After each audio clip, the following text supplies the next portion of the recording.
Welcome, learners.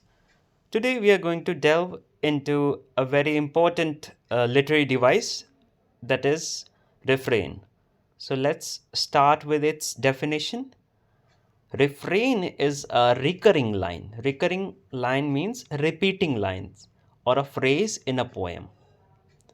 Simple शब्दों में कहें तो रिफ्रेन वो लाइन है जो एक पोएम में बार बार रिपीट होती है, जो बार बार आती है। ठीक है, एक ही लाइन एक पोएम में बार बार आएगी।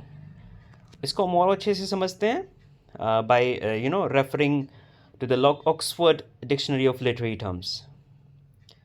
उसमें क्या कहा गया? Refrain is a line, group of lines or a part of line repeated at regular or irregular intervals in a poem.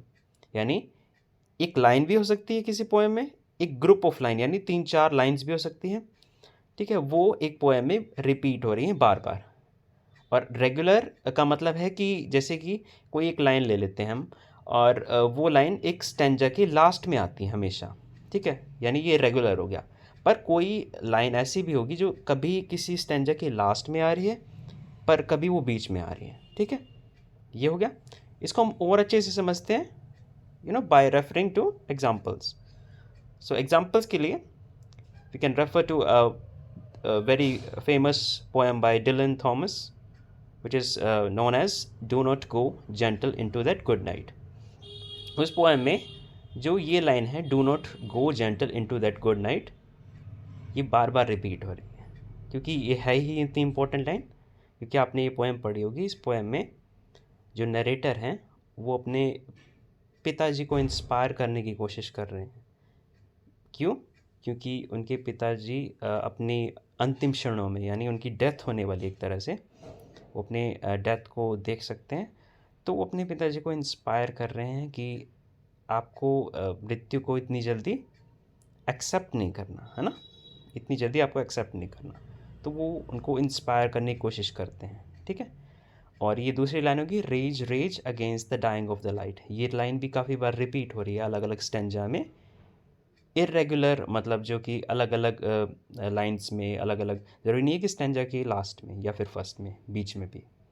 ठीक है, अगर आप इसको और अच्छी तरह देखें तो मैं आपको एक सीधा सा एग्जांपल दे सकता हूँ।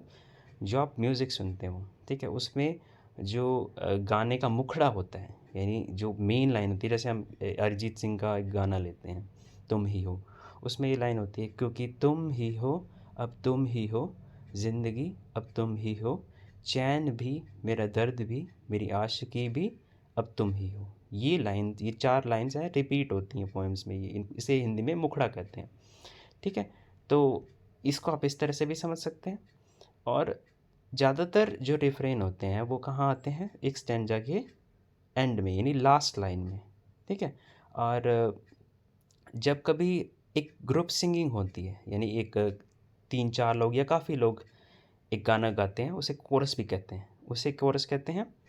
ठीक है, उस रिफ्रेन को कोरस कहते हैं। ठीक है, तो मैं उम्मीद करता हूँ कि आपको कुछ ना कुछ समझ आया होगा इस ट्यूटोरियल से।